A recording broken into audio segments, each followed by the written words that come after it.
Hello and welcome. I'm going to tell you a little bit about myself.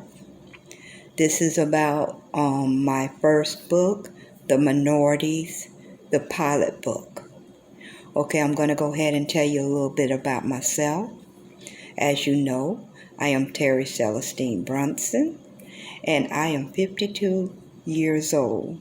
I'm an author, I'm a blogger, and I'm a writer, and I'm a homemaker. I am a mother of one, a son. His name is Zachary. And in my spare time, I'm working on my next book, which is my third book. And I'm mostly blogging about myself, about my life. When I'm not busy writing, I'm traveling when it's safe to travel. I go to college football games when it's safer to go. But mostly I spend my quality time with my son Zachary. Okay, what inspired me behind my book, The Minorities, the pilot?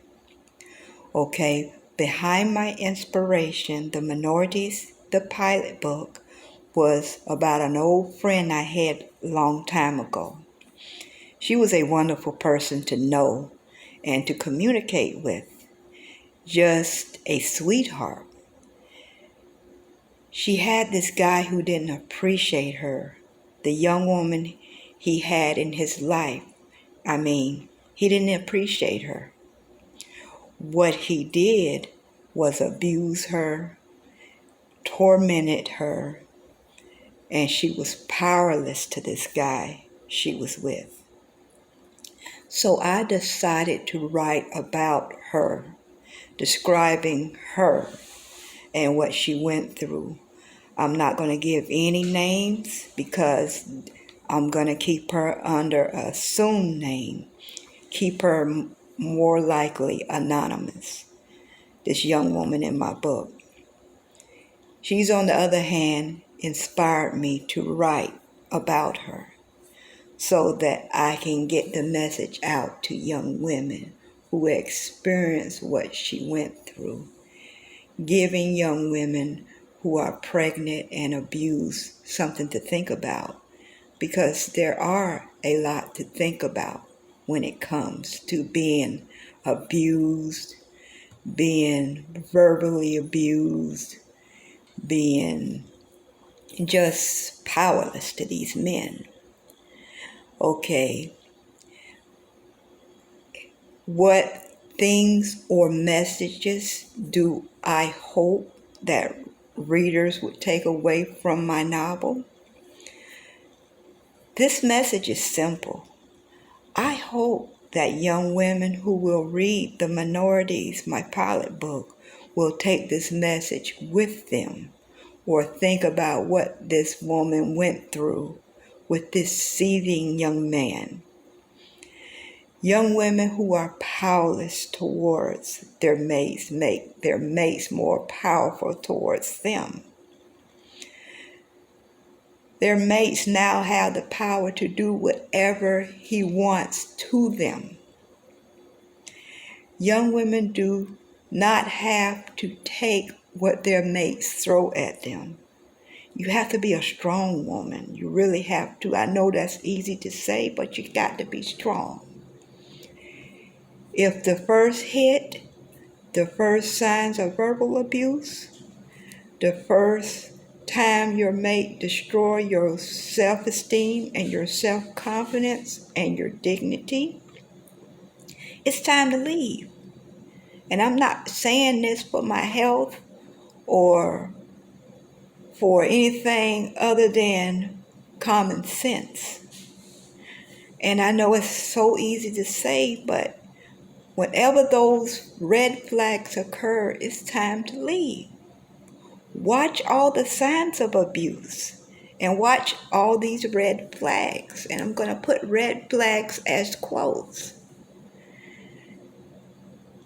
It's a lot of work, but I know I would rather be safe than sorry.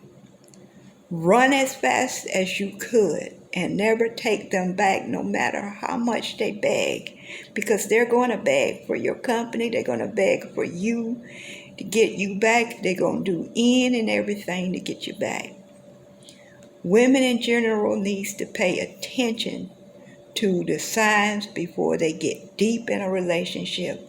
Don't get way deep in that relationship and to the point that you can't even get out or escape, because when it comes to that point right there, it'll be too late.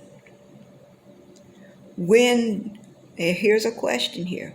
When doing research into teen pregnancy and the impact it has on family and those involved, what was the one thing that shocked everyone above everything else? What shocked you about that? That's the question that I'm going to leave to women.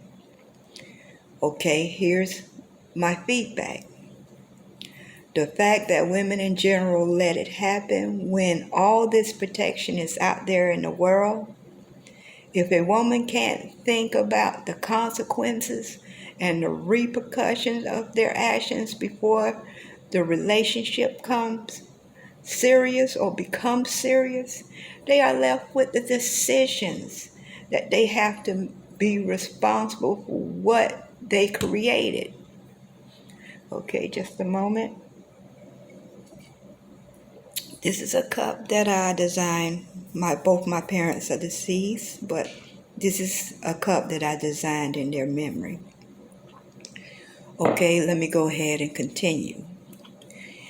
Young women in general will have to grow faster than they imagine and make adult decisions on how to be responsible for another life. You remember that question that I asked you when doing research into teen pregnancies and the impact it has on families and those involved? What was the one thing that shocked you about and above everything else? Okay, this is when I say be responsible for that other life that grows inside of you, because you're going to have to give up a lot of things. Teen pregnancy changes everyone's position, finances, resources, and giving more as for the responsibilities for the child itself. All right, and teen girls especially, you're going to have to pay attention to those red flags, and I mean pay attention. The first verbal abuse, first physical abuse, first hit, first nasty words that come out that guy's mouth, you're going to have to take responsibility and look at the consequences and the repercussions before that relationship becomes serious. And in my novel, I'm going to touch base not only with teen pregnancy, but domestic violence, as well as delivering into a relationship between two characters. This is teen pregnancy, and this is domestic violence that some of these teen boys, are inflicting on these young women.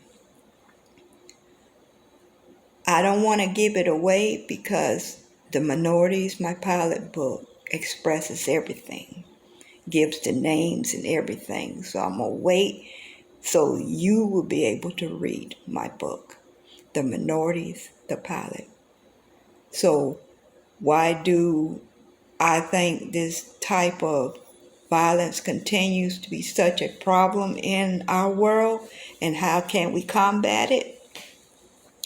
Is not to let it happen before it starts.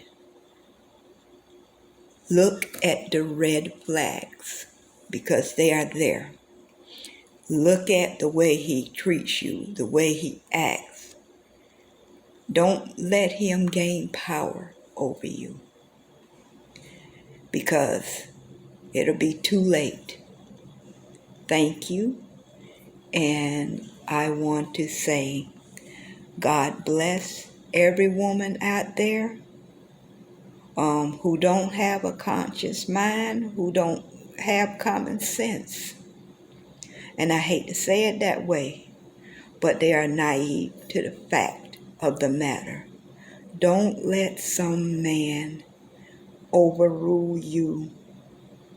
You got to be stronger than that. And I would like to thank everybody for tuning in. And I would also like to say, God bless.